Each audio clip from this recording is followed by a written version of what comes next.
એ અને વિભાગ બી ખાસ એટલે ખાસ આ પેપરનો કરી લેવો. આમાંથી ક્યાંક ને ક્યાંક બેઠા MCQ વિભાગ બી ના પ્રશ્નો તમને આજના પેપરની અંદર જોવા મળી શકે છે. પછી મને કહેતા નહીં કે બેન તમે કીધું નહોતું. ઓકે, એટલે આટલું પેપર 4 દિવસ સુધી તમે મહેનત કરી છે, તૈયારી કરી છે.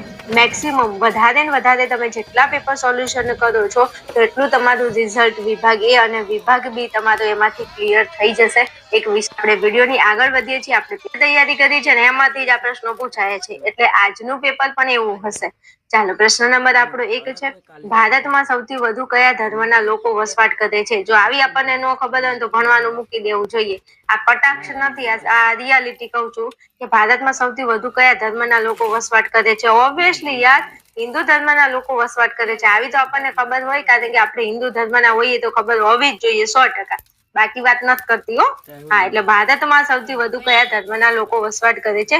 તો હિન્દુ ધર્મના લોકો વસવાટ કરે છે. હવે આવા પ્રશ્નો તો પૂછાય રિપીટ તો આપણને આવડવા જોઈએ.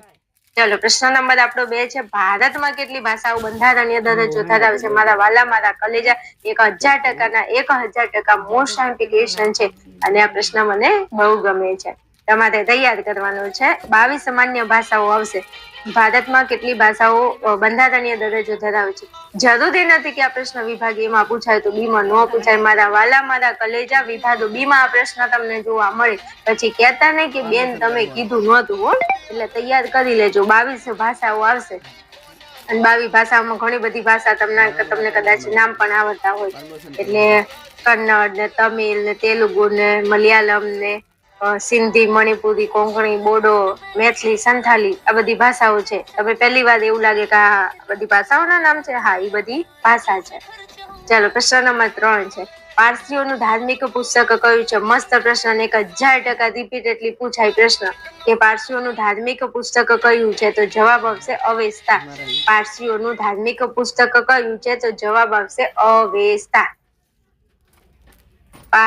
અવેસ્તા પારસીઓનું ધાર્મિક પુસ્તક છે. હાલો, પછી આગળ વધુ. મસ્ત પ્રશ્ન છે. પ્રશ્ન નંબર આપણો 4 છે. ગ્રામીણ અર્થવ્યવસ્થા શેના પર આધારિત છે? તો ગ્રામીણ અર્થવ્યવસ્થા ખબર હોવી જોઈએ. ભાઈ, ગામડાના લોકો શેના ઉપર એમનો વ્યવસાય, એમનો મુખ્ય ધંધો શું હોય? તો કે કૃષિ, ખેતી કરવાનો ધંધો હોય. તો ગ્રામીણ અર્થવ્યવસ્થા શેના પર આધારિત છે? તો કે કૃષિ ઉપર આધારિત છે. યાદ રાખી લેજો. મસ્ત પ્રશ્ન છે.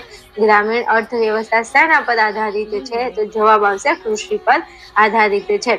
ચાલો, પછી પ્રશ્ન નંબર આપણો 5 છે. ટોટેમવાદ શેમાં જોવા મળે છે? મસ્ત પ્રશ્ન છે. 1000%ના 1000% મોસ્ટ એમપી. ટોટેમવાદ શેમાં જોવા મળે છે? બહુ